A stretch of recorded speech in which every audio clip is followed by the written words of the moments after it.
Well, we're getting right back to work on the 350Z rally car build. If you don't know anything about this car, or if you didn't see any of the other videos, currently turning this thing into what will be a rally car. In the last video, we stripped pretty much everything off the car. Only thing that I've got on there is the front subframe and suspension and the rear subframe and suspension.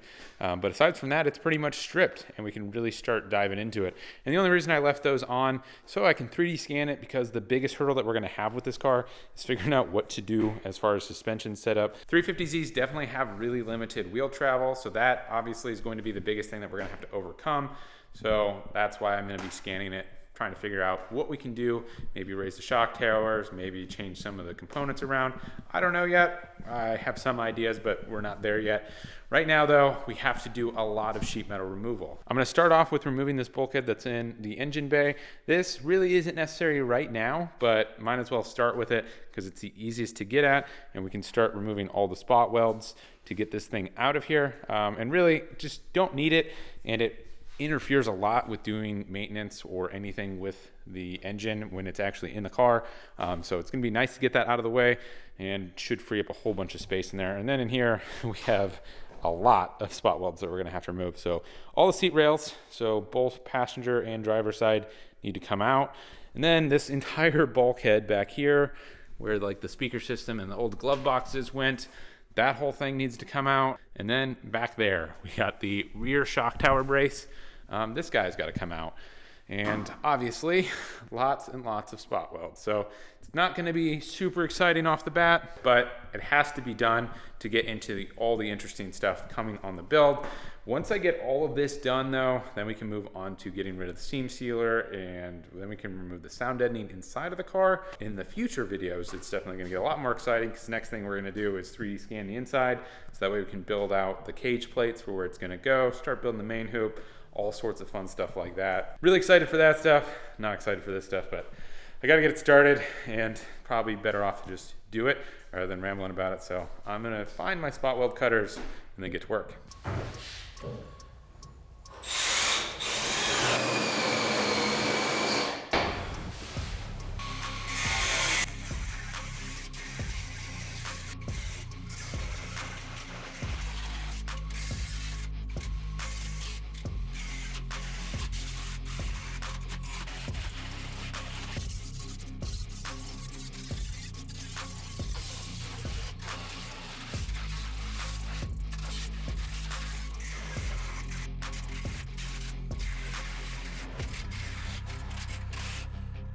Well, that was pretty easy because of the fact that we were able to chop it all and we didn't have to get rid of any spot welds, because that's always the hard part.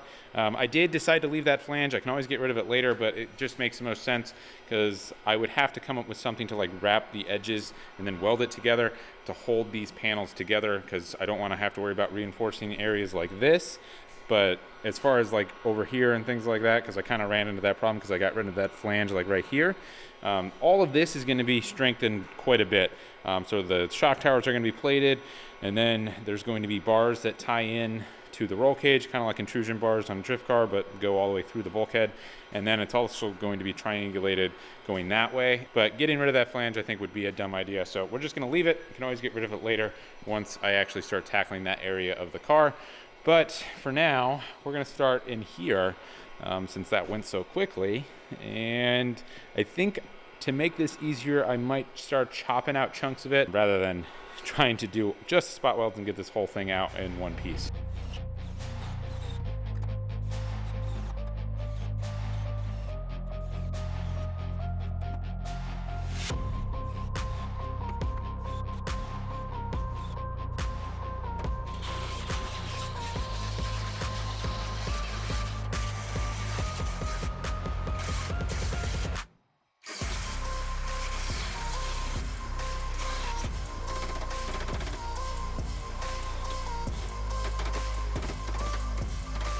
So I'm going to change up my strategy, kind of like what I said in the first place. We're going to cut it all out so that way we can figure it out.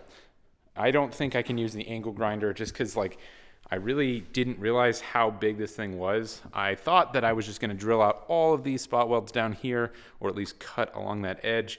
And if I did that, then this whole shelf would still be here. I thought that was like kind of like part of the floor or something. Didn't really realize how much higher it is, so definitely not. That's all part of this whole like bulkhead thing. You can see it all under here, and we don't need all that. We need room for spares. We need room for the toolkit, things like that, and just to make this thing look a little nicer and get rid of some extra weight. We're gonna remove all of that. Now I could take the angle grinder and like chop it all up and go through like 9 of those blades, but I forgot that I have this plasma cutter, and yeah, should make quick work of all that metal in the back, and we're gonna turn this car into Swiss cheese essentially.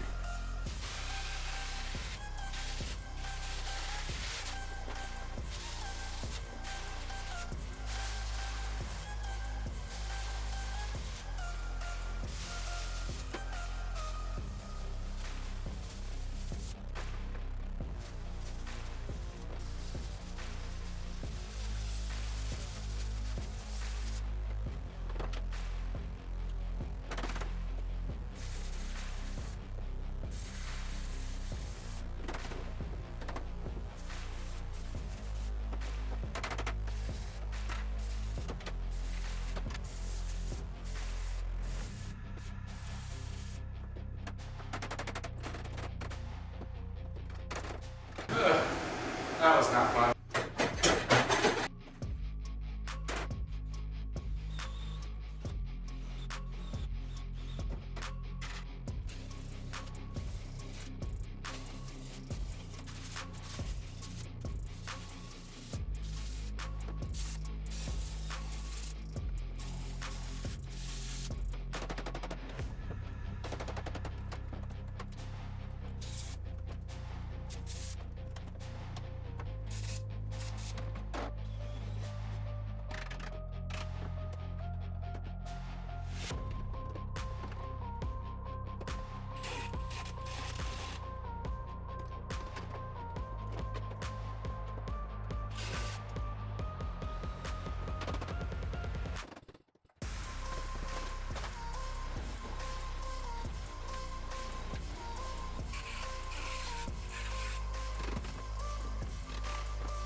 Well, I removed a heck of a lot of sheet metal out of this thing, at least on the driver's side. I would kind of say that it's mostly removed as far as like the bulk side of stuff. Obviously, there's a heck of a lot that I got to clean up. Got to remove a lot of like the little stuff here and there, and then got to make it to where you won't bleed, because all of this stuff is super jagged right now. And I've already cut myself quite a few times. As you can see, I also cut a pretty big hole into the chassis, the side of the car right there.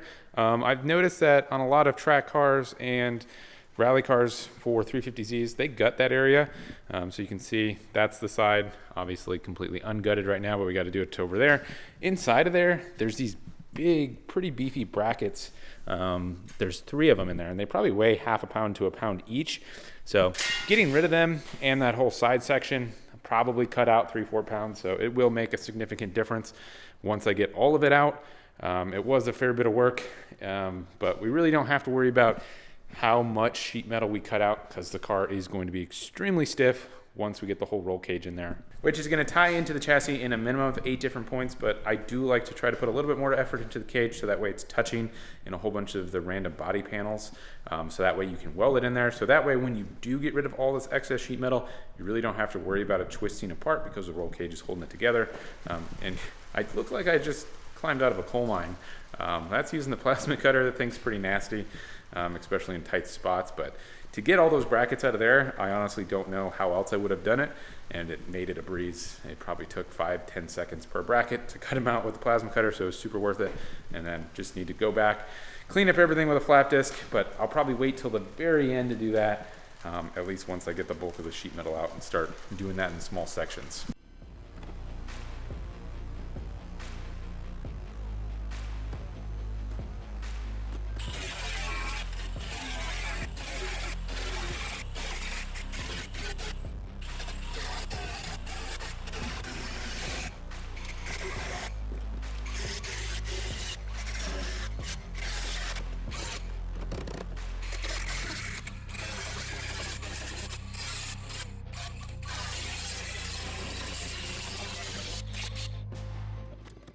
And something like this is where the plasma cutter comes invaluable so much with working on a car or doing some major fabrication on a car. Because like I would never be able to cut those brackets out from the inside of this thing.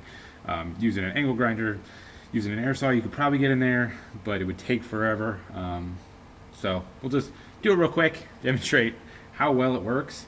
And why it's definitely worth it. Like if you do something like this, they are kind of pricey. I got this a long time ago and it was a lot cheaper. I looked at the price. I think they're like $500 for the same one that I have now. I bought it, I think it was like $275 honestly when I bought this thing. So inflation has definitely killed these things, but it is worth it to try to find a cheap one if you're doing fabrication like this, because it'll just make your life a lot easier when you got to cut random stuff out of a car that doesn't necessarily have to be super pretty or something that you can go back and kind of clean up afterwards.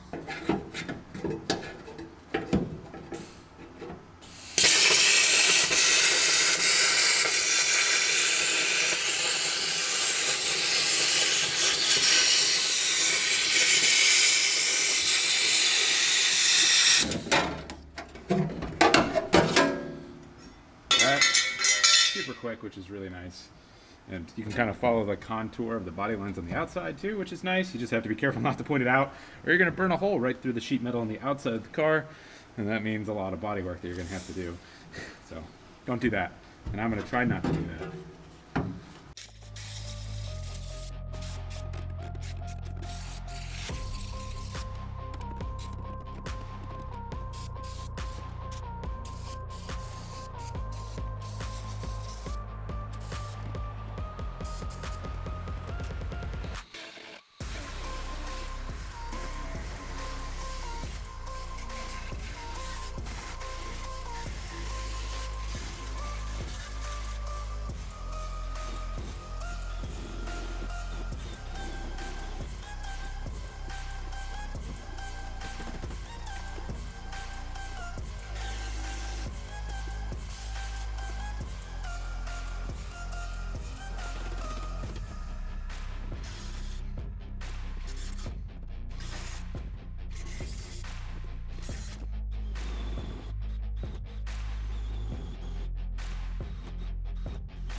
Well, the back of the car is pretty much done as far as the rough cutout. I probably have some more hacking to do over here to make it kind of match this side, because I got a little more carried away on this side when I first did it. But this was kind of annoying. So a lot of these brackets, some of them anyway, had spot welds, and then they also had normal welds on them. As you can see, they look different. They actually almost look like they're like silicon bronze, like what you would use to braze different types of materials on. But they're stuck on there really well, and that was really annoying because you also have all those spot welds. So there was 4 holding that bracket on, but then it was also welded in all the corners. So it made removing those really hard, and they were actually in quite a few spots. There were some brackets over there that had it. The brackets down there all had them, so it just made a lot more of a mess. So I'm gonna have a lot of stuff to fix. It's not too big of a deal. I mean, it'll probably just be like one day of going around, welding up all the holes, and then fixing some of the spots where like I cut through. Here's some more of these guys where you drill through both layers of the sheet metal with the spot weld cutter. Like I said, it's easy to do when you get carried away and you kind of get a little flustered. I tend to do that when I start doing this kind of stuff. It gets pretty annoying having to do this many spot welds. But next thing up is going to be getting these seat rails out of here. I do think I'm going to have to get rid of some of this sound deadening first. I don't have any dry ice right now, but we could just use this guy. So this is a needle scaler. If you aren't familiar with the tool, it works extremely well to remove stuff like sound deadening or undercoating underneath the car, because it kind of just causes it to flake off. You can see all these big pins on there. They're not sharp, they're all blunt, but it essentially just like vibrates them and jams it into the material. So as soon as you get a chunk off, like at a certain angle, it just kind of starts breaking off in big chunks, and it works really, really well, especially if you use dry ice on the sound deadening first, to like really soften up, or not soften up, but harden it up, so that way it gets more brittle and it just starts breaking off of the sheet metal. I'm gonna go get some dry ice, and we're gonna do that later after I get all of this sheet metal out. Then we clean up the car a little bit. It'll be a little bit easier to figure out all the different spots that we need to remove the sound deadening.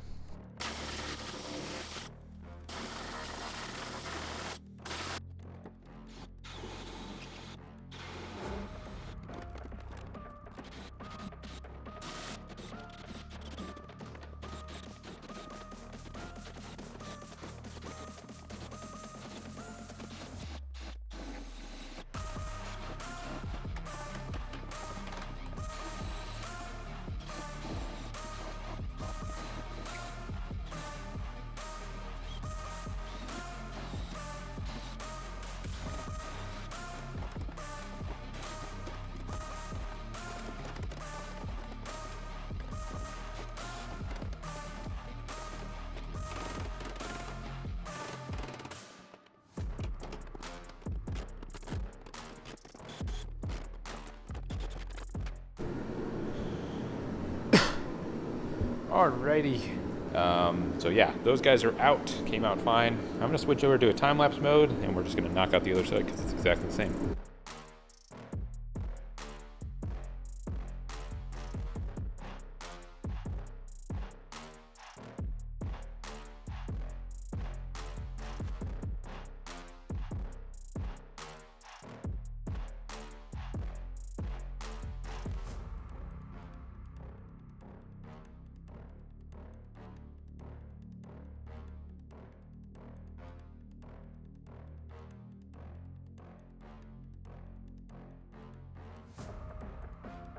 Okay, well, that really, really sucked. So if you noticed, it had to come off as 3 different pieces. It was a different design than the passenger side, because like the transmission tunnel has different bulges. This one doesn't have as much of a bulge, so it's flatter.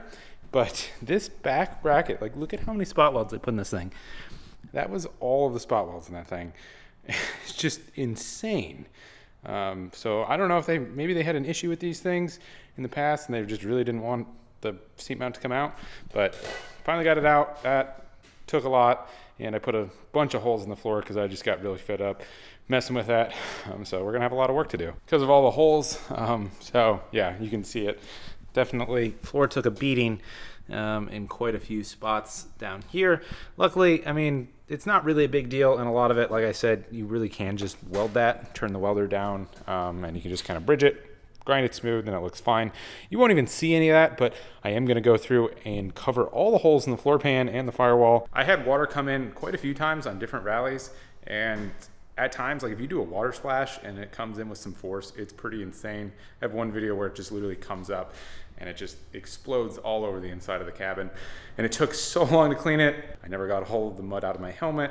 It was just so bad. And that actually came in from my pin stand hole. So when I built the car, I added the pin stands to the rockers, and I never plugged the inside hole of it. So it was a tube that went all the way through the rocker to where the still stand went.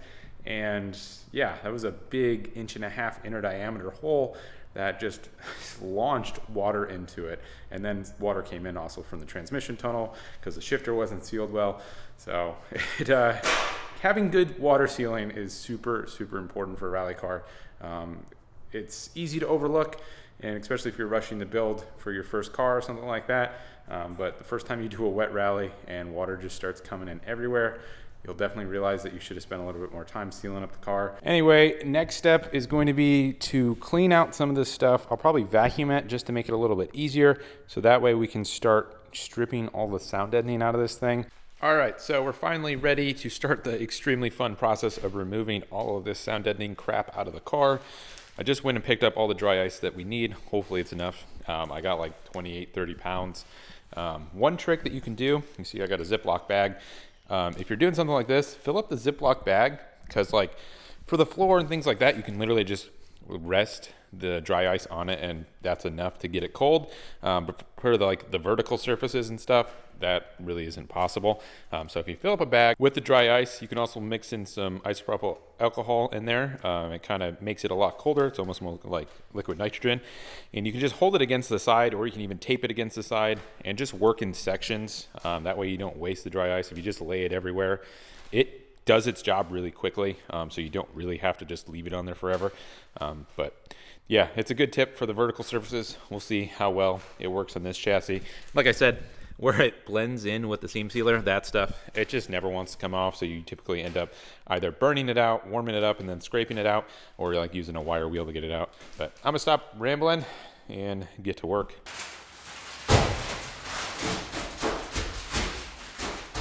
It's also convenient when it comes in a bag already. It saves you from having to use a Ziploc on your own.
Well, I just finished up the last of the sound deadening. I saved you guys from having to watch any more of me doing this.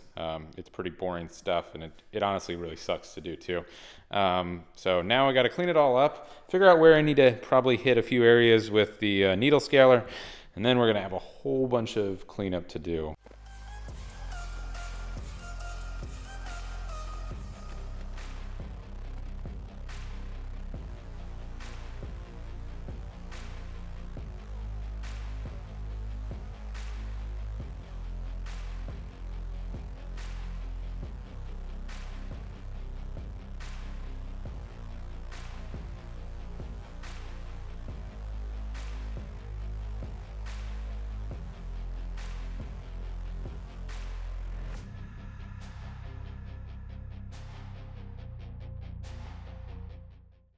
Well, that was probably fun for you guys to watch. Hours of grinding in just about 15-20 seconds. Now, got to clean up all this mess, which is everywhere. And I'm absolutely covered in all of this stuff, all the seam sealer and the sound deadening residue. Definitely recommend getting one of those hoods that I have. So it has a fresh air respirator. It's really nice. Helps you not breathe in all this crap, which is super nice because then you don't feel like crap after you've been grinding all this stuff away or just grinding in general. And it makes you wear a full face shield, which is always important when you're using like a wheel of death, where it just is launching all those stainless steel pieces from the wire wheel. Anyway, I'm gonna get back to it. We're gonna vacuum all this up and then figure out what I need to do next.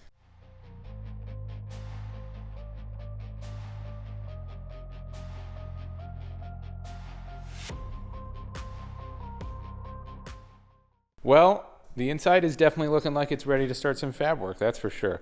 This is a lot of work to get it here, and that was not fun with the angle grinder for so long, but I think it looks pretty good. I did do a second round, so I did like the first thing with the angle grinder, removed a whole bunch, vacuumed it all out, saw a whole bunch of spots that I missed again, and then went through and hit everything with the angle grinder again. And there's still some spots like down here that I'll probably have to get, but I'll probably wait on that now just because I'm pretty burned out from doing that, and it is definitely good enough right now to start working on some other stuff, which is fun because that's really what I've been looking for. It's kind of insane, the transformation that I did just from what it looked like at the beginning of the video to what it looks like now. I mean, obviously it's hard to tell because it's just a strip chassis, but I mean, you guys saw it in just a short amount of time, but all the sheet metal, all that metal over there, all the sound deadening, everything, it just makes a huge difference to get it out of the car and makes it look like it's a lot more prepared to start a real race car build. Every time I do something like this, honestly, I'm like, I'm never gonna do that again. I'm just gonna pay to get it media blasted and just save myself the heartache, and then it comes down to it and I end up breaking out the angle grinder and doing it all manually. I think next time, for sure, I'll probably bite the bullet and just get the chassis media blasted. It would make it so much easier to do all the fab work and save yourself, I don't know, 4 or 5 days at least of labor. And that's just on the inside. I mean, I still have to do the outside of the car as far as like the engine bay, and then we got to do underneath the car and a lot of the spots that we're going to be welding plates to reinforce certain things in. So it's just a lot. And honestly, even at this point, it would be worth getting it media blasted, but I'm this far along. Just gonna stick with what I'm doing, and I am trying to do this car on a budget, so that's probably the biggest reason. And it's not my first like ever car as far as like rally cars go. I do plan on doing other builds, and I think the next one will be more along the lines of like my forever car that I kind of go all out on. One last thing before we end this video out, I want to see what you guys guess on what all of this weighs. Inside of it, we've got all the sound deadening, all of the seam sealer residue, all the vacuum remnants from the inside of the car, so all like the metal and random bits. There are some metal brackets and things like that, so it's probably a little bit heavier than just the sound deadening, but I'm gonna weigh it real quick and then give you guys a guess. All right, let's get this thing to turn on. Feels pretty heavy, jeez. So 8.2 pounds for the trash can. Wow, that's pretty good. I was off a fair bit with what my initial guess was. I mean, not so much off. It is a decent amount of weight taken out of the car, and it's nice to get all of that cleaned out. It's a lot easier to picture the roll cage now that all that sheet metal's gone, how I'm gonna build it, and like some of the other ideas that I have, because it was really difficult to like get an idea of what the car looked like underneath all of that sheet metal before, but now that it's out, it's definitely gonna be a lot easier to figure out. But I'm super happy with the progress that I've made. That's almost the worst of it. There's a little bit more crappy stuff coming up, but we're about to get into the real fun stuff, which is super exciting. So hopefully you guys will stick around, and I'll see you with the next video where hopefully we're finally doing something fun on the car.